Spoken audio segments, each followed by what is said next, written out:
So this is a very, very special for me. This first Hanneke Bauer Mystery, which was published late last fall, it has been in the works for about 40 years. I am especially grateful to all of you who have been so encouraging and supportive. The main character in Lives of Omission is a Pomeranian immigrant who arrives in Wisconsin in 1855, Hanneke Bauer. And one of the very first questions I often get when I talk about this project is, where exactly is Pomerania? You can just see Pomerania here in the yellow outline. It's up by the Baltic Sea. It's an area that curves along that sea in Northern Europe. And over the centuries, it has been ruled by a number of different kingdoms and countries. Today, it is split.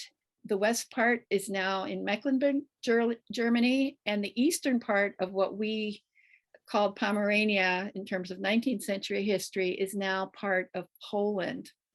And Hanneke came from an area in Western Pomerania, the town of Treptow in Kreis-Greifenberg, sort of like a county. Now here's another map that provides, I think, it's a little easier to get a handle on where this area is. So this is a modern map, but the pointer there shows where Hanneke's home is. Until the Second World War, Kreis-Greifenberg was a Prussian district in Western Pomerania. In 1945, the area was placed under Polish administration. People left Pomeranian for religious freedom. They left for better economic opportunities and the dream of having farmland of their own. Most farmers at that time in the old country were tenant farmers and did not have an easy go of it. There was also a small group of highly educated people, men, well-educated, who were very unhappy with a lot of the government's rules and restrictions, and they considered themselves revolutionaries. Some of them got thrown in jail and decided to start new in America when they got out. And they pictured this wonderful bucolic environment, fresh start, clean slate. And unfortunately, a lot of them thought farming and agriculture was the way to go, but these were men who were doctors and lawyers and professors, and they really weren't very good farmers in many cases. So they came to be known as Latin farmers. And there were a lot of Latin farmers around Watertown, which is where the book is set. So I don't know the identities of these two people, but these photographs I have respectfully chosen. I like to have images. I find that very helpful as I start to conjure characters. And the primary character, Hanneke, is a woman. And when her story starts, she grew up in Pomerania, grew up on a farm.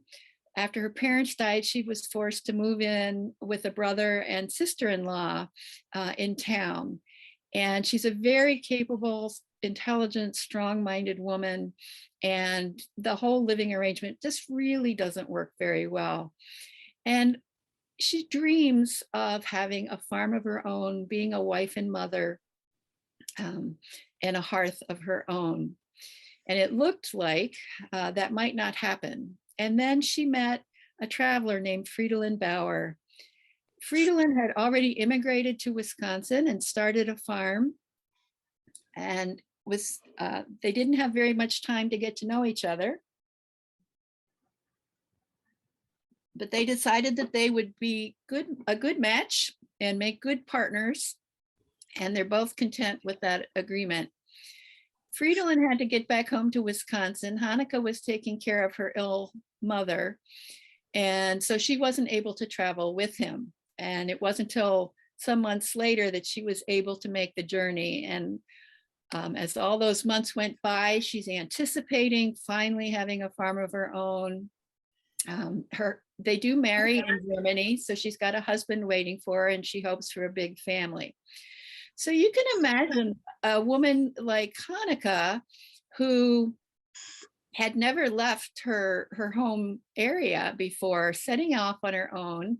It's a little daunting to cross Europe and the British Isles and the Atlantic Ocean and make her way out to the Great Lakes. But she also, for the first time, experiences a little bit of freedom. Her sister-in-law isn't constantly nagging at her and telling her what to do. So that was sort of a new idea and a new experience for her. Fridolin had promised to meet her in Milwaukee. He knew exactly when the ship was coming in. And so you can imagine yourself finally reaching your destination, getting off the ship, and all around you is chaos as joyful, tearful reunions are taking place.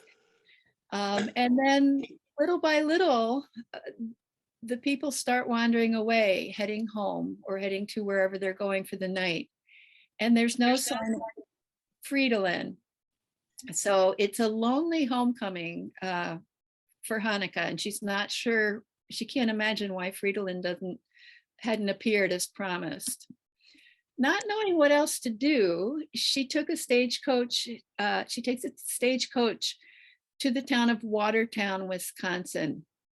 Watertown is a city in Dodge and Jefferson counties. Most of the city's population is in Jefferson, and you can see the Rock River running right through it. So there were some lovely neighborhoods, and there were also a lot of industrial occupations powered there along the river. And Fridolin's farm was on the outside of Watertown, so that was the place she went. Unfortunately, when she finally got there, she discovered that he had recently passed away. So at this point, Hanneke is alone, a stranger, and destitute in this new country. Now, as if all of that wasn't bad enough, this was a very volatile time. A lot of the immigrants had been promised, if not streets paved with gold, at least a wonderful, peaceful existence. And it was a volatile time in our nation's history. Slavery was tearing the nation apart. And there were some people in Wisconsin who were working at very hard to end and abolish slavery. And of course, our nation was hurtling towards the Civil War, and many immigrants, German and otherwise, did not want to be involved in a war that had nothing to do with them. In fact, that's why some of them left the old country. But of course, in the end, it did affect everyone, as you can tell by this recruitment poster in German. There were some other things going on too that were causing a lot of problems. The 1850s saw the rise of a rather ugly political movement called the Know Nothings. It was a nativist group. It started in the East Coast as a secret society in 1850. And it was organized by American-born citizens who were getting rather alarmed by the growing population of Irish and German, especially Catholics, who were flooding into the country. So those people formed, formed the American Party, and they had a goal that they wanted to make sure that their traditions and their ways dominated both state and national politics. And originally this was a secret society, and that's how they got the name Know Nothings, because if someone asked about them or asked where they were going out this evening, it was sort of a hush, hush, wink, wink. They would put their finger over their lips and say, I know nothing. Eventually it did emerge to become an open party, the American Party. The Know Nothings were very good at agitating. They were good at terrifying people, and it did spread to Wisconsin. We know of at least 2 newspapers that were founded on Know Nothing principles in Wisconsin. It never got as violent in Wisconsin as in some places, but it was pretty nasty. And you can see from this political cartoon, the idea here is that all the Irish coming in and the Germans coming in, represented by Irish whiskey and beer, because of course they were all drunkards, they're stealing the ballot box while a riot is ensuing behind them. So often these people would form torchlight parades. They would harass people. They would break shop windows if they were German or Irish. Wisconsin had the second highest percentage of immigrants in the country, which is, I think, partly why there was such a strong little flurry of nativist sentiment here. Now that we have a sense of some of the overall scenes, I'd like to talk a little bit about the specific inspiration for Lies of Omission. And if you have read any of my Chloe Elfson mysteries about a museum curator, many of those books are inspired, at least in part, by a specific artifact. In this case, this story was originally inspired by a specific building. This is a building that I know that some of you are familiar with. It is at Old World, Wisconsin, a large historic site in Waukesha County. It's an outdoor ethnic museum that has preserved some amazing architecture from some of the state's earliest Yankee and European settlers to come into the state. I saw this for the first time in 1981. I grew up on the East Coast, but I took a trip and visited Wisconsin and was absolutely delighted and intrigued by everything that I found at this historic site. My two passions in life, in addition to writing, were history and the outdoor world. And Old World, Wisconsin has almost 600 acres in the state forest. So it's a wonderful place to help you imagine what life was like. A number of different ethnic groups are represented at the museum, but I was particularly intrigued back in 1981 by this building. This building is the Schultz farm. I think it's known today at the site as the early Pomeranian farm. But the Schultz family first lived here, and it shows what a newly arrived Pomeranian family farm might look like.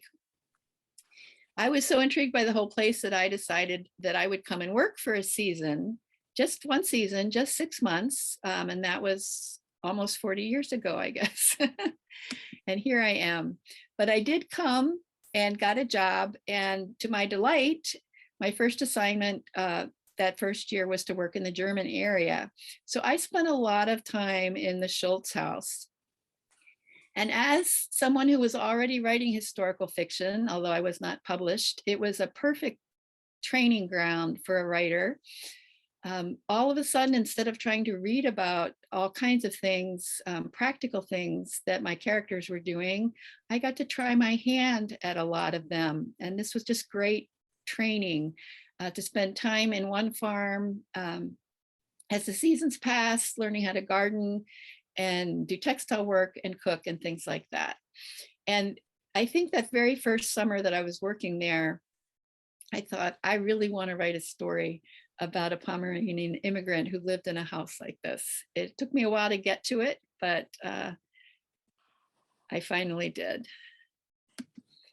One other thing that I'm so grateful for that I got to work there so early is that I got to meet a lot of the people who helped create Old World, Wisconsin, both the historians and landscape architects who had done the field research and made the contacts and restored the buildings, but also the people who provided the buildings or special artifacts.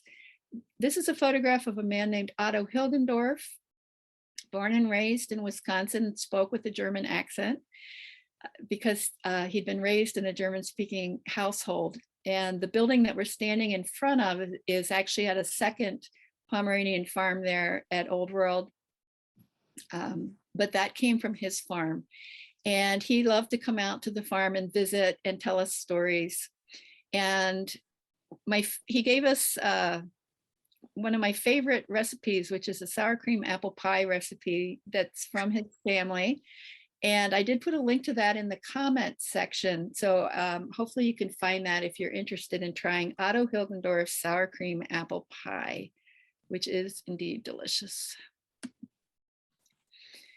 Now, one of the things that intrigued me so much about this farm is it shows newly arrived immigrants who came from a place in Europe where natural resources were already incredibly depleted.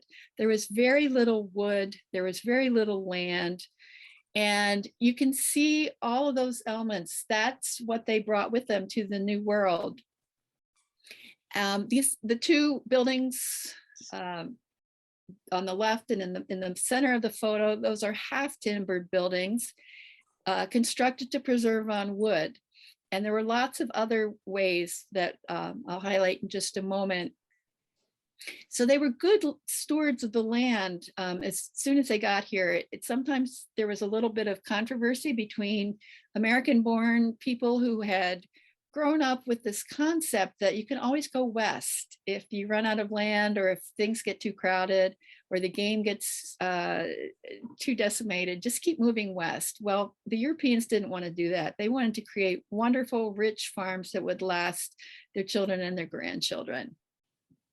The only noticeable change that some of them made in Europe, you can see three sides of a courtyard here, and those buildings would have been touching corners to preserve on space. Here, once they got their piece of land, they did have a little more room, and they often spread out their courtyard like this, even if they kept the same general layout. And then one other thing that was different, most of them arriving in the 50s and 60s became wheat farmers, which they had not been the case in Europe, but that was the big cash crop here in the Midwest at that time. Here's a better look at one of those timbered buildings, and you can see you can see how little wood is actually used in the construction of this building. There's a thatched roof, all straw. And then in this case, the daubing in between just that framework of timbers, that's a nogging of plaster and mud and straw packed in between very thick, secure walls. And this building is this is a stable, and it's particularly almost miraculous. You can see on the second story that the color of the nogging in between the timbers is a little darker. That is actually original to its original location, and that got moved successfully to its new home at Old World, Wisconsin. Another way that they were very conscious of resources was the whole notion of a lawn was just beyond them. If you had a nice flat piece of ground, you grew something in it. So here we are, this is the front of the house, and you can see there isn't a lawn, just a little strip to walk up, and everything else is being used for growing food in this case. Now later on, they would move their gardens elsewhere after they'd settled down. But again, newly arrived, this is what they did. Here's a view of the back of the Schultz house. And for those of you that have read the book, you can see the back door, and then over to the left. And if you're planning to read the book, you might want to pay attention to this too. I talk at one point in the book about how you can take produce from the fields and pass them through a little door there on the left of the back wall. And there were steps in that room that led straight down to the root cellar. So you could dump them in quickly, especially if it was starting to rain or something, and then carry them downstairs when you had more time. But you can also clearly see in this picture, the primary feature that fascinated me on my first visit. There is only one chimney on this house, and it's right in the center of the house. So this farm is one of only a handful that was actually made with what we call a black kitchen in Wisconsin. At one time, this black kitchen was actually the law in the old country, and a few were built here, but most women very quickly wanted to move to a more advanced cooking system. So the fact that this one was preserved or able to be restored is also wonderful. Now, a black kitchen is simply an enlarged kitchen right in the center there beneath the chimney, and you can walk right into it. So in the photograph on the left, we're looking through the black kitchen. On a warm day when you weren't cooking and wanted to catch some breezes, you could leave those 2 doors open on either side. Otherwise, they would always be closed, but you can see how the woman accessed. And then on the photograph on the right, where the fire is lit, you start to see why this style that required women to enter the chimney to cook and bake was popular for a while. Where you see the fire, that is the entrance to a brick bake oven. And so on a baking morning, a woman, the farm wife, might get up, start a fire in there right on the bricks, let it burn until the bricks are hot enough to bake with radiant heat. While the bricks are heating, she'd be getting her dough ready. And this oven could take, I believe, about 12 loaves. And then when it was time to put the bread in the oven, the bricks were hot enough. She would use a special long-handled tool and rake out the fire, any burning ashes or burning logs that hadn't been totally consumed. And they would land in that pit right in front of the opening, underneath a kettle, as you can see. So instead of letting that fire, that wood just be consumed, she could immediately start cooking with the same wood. And as an aside, on the bottom left of that photo, you see a curved piece of wood. That's actually the door to the oven. So she'd pick that up and close the oven door so all the heat didn't escape, and then she would start cooking. 2 uses with 1 fire. But there were actually 3 uses with 1 fire in a black kitchen. On the photograph on the left, I was looking straight up so you can see the sky out the chimney, and there are poles overhead, and those were used to smoke hams or fish or whatever other meats they might need to smoke. Now, if you were smoking hams, you'd probably be very careful about what kind of wood you were using, but still, you can see how that whole flow and all these chores would be going on with the absolute minimal amount of wood. That part is great. But you can see from the other photograph that this was not a very pleasant place for the woman to have to cook. She was in the chimney with the smoke. It was also dangerous because to reach the bake oven, when it was time to take her bread out, if she had left the fire burning and was cooking something, she had to lean over the fire. This is why most women pretty quickly said, I think I'd like to do something a little more advanced, and often summer kitchens were built in the backyard or outside. And maybe they even had a cook stove before too long. Now, if the woman was just doing a small job, she didn't have to fire up the whole black kitchen. There is, in an open sort of food preparation area, a little cooking niche built into the wall, ideal for quick jobs. But any of the heavy work would be done in the black kitchen. So in this case, as I mentioned, architecture was really a prime inspiration for this story. But I needed to learn more about what life would have been like for Hanneke when she arrived in Wisconsin. There are a few post-formal portraits of German immigrants, Pomeranian immigrants arriving in the 1850s and 60s, but obviously not too many candid shots. So I am particularly grateful to this wonderful photograph collection that's owned by the Wisconsin Historical Society. Alexander Krieger, who you see here, is the grandson of Pomeranian immigrants who arrived near Watertown in 1851, so very close to Hanneke's time. And lucky for us, August was in a family that valued family history and heritage, and he was also an amateur photographer.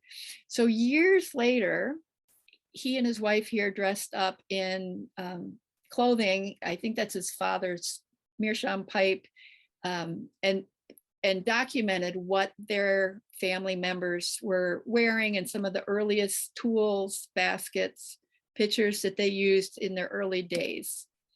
Here's another photograph from the same collection. This is Jenny Krieger. taken 10 years later, and she is posing with her great grandmother's attire. Isn't that marvelous? So when Hanneke first arrived, she was probably wearing something that looked very similar to that. Her great grandfather built that or created the basket full of yarn by the spinning wheel, and he made the spinning wheel, and he made the wool winder as well. And these are all tools that Hanneke, as a knitter, which I'll mention again later, would have been using and very, very familiar with. Now, Jenny was standing in front of a half-timbered house, and as I understand it from people who have done field studies, the largest concentration of half-timbered Pomeranian buildings in the country are in the Watertown and area and surrounding areas, especially Lebanon, which is not too far away. And lots of them you would have, of course, crumbled down, or you wouldn't recognize them because they're sided over. But some people do have, they have taken care of them as sort of family and heritage pride.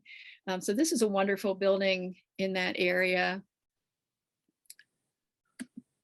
Here's another house. This house is almost identical, or would have been originally almost identical to Hanneke's farmhouse. It's just been updated, so you could drive by and without even noticing that there is some half timbering there on the lower level.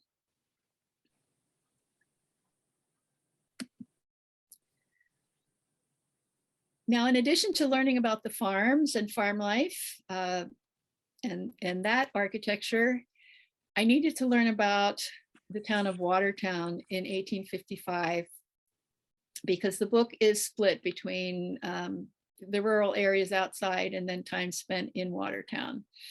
And a treasure that I found very early when I was just starting to actually start writing this book, which was, I think, 18 years ago, I came across on eBay this 1856 City of Watertown, Wisconsin. It's a business directory that was aimed at attracting new businesses. The railroad was hoping that all kinds of people would come and open their business there and use their railroad. But lots of fun information in here. For example, the business register listed the Vulcan Iron Works and told me a little bit about that. The Vulcan Iron Works is featured in the story. And also I got a sense of what some of the other people were carrying in their shops or where they were.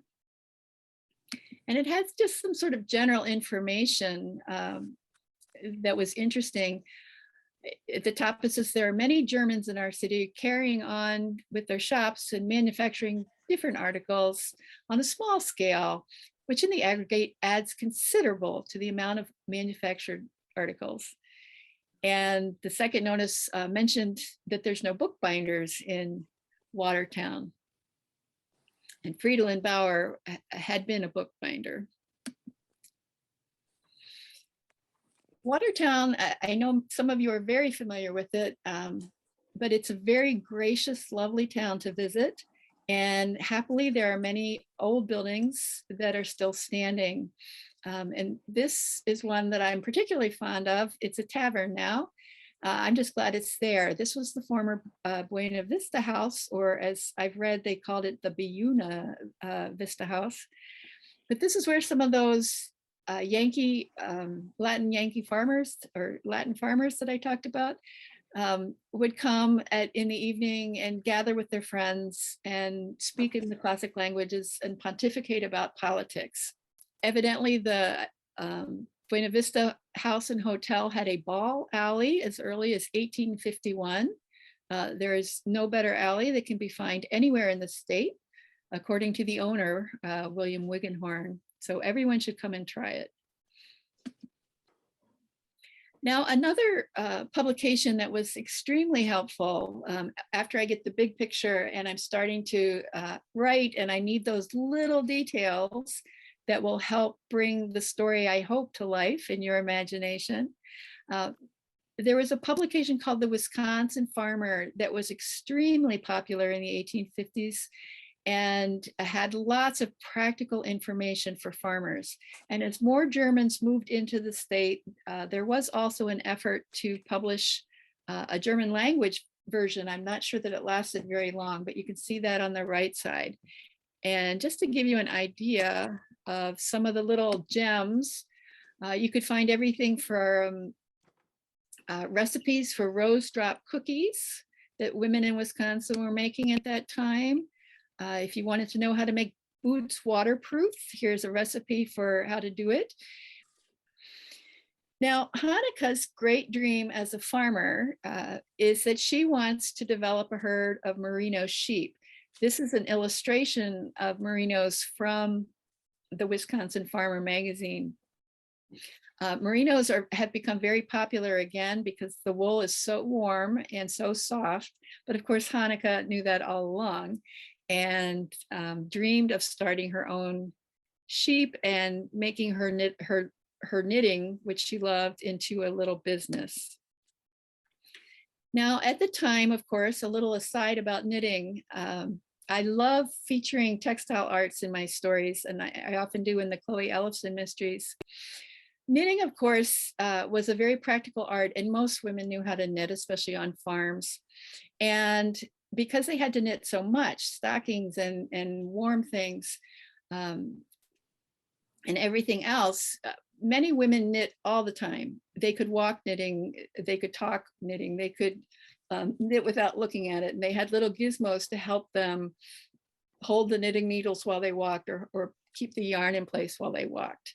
It's just very, very practical and logical to do so. But Hanneke's joy in knitting actually goes to a higher level. She's certainly capable of doing those things too, but she loves to knit lace, and she was known in Pomerania and will become known in Wisconsin for her fine lace work. This is an artifact bit of knitting that shows what a German woman created, a sampler.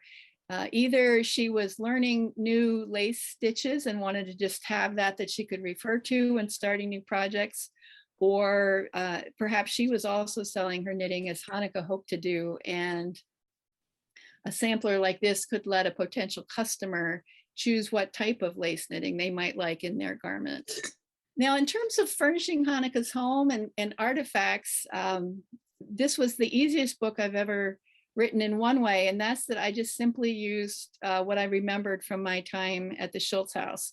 So the layout and most of the furnishings are identical. These are both pictures from the formal parlor, which probably in 1855 wouldn't have been totally formal because they would have needed it for practical things too. And often, even in houses like this that weren't too big, there might be two generations living in the farm. So one family might have one bedroom and the other family would be, or the other generation would be on the other side. Now, one of the artifacts that I wanted to show you, because it is key in the story, is a flail. I mentioned that grain was a big cash crop at that time. If you've never seen a flail being used, it was a way to literally beat the kernels of grain from wheat or rye or oats after the grain had been harvested and dried and brought inside.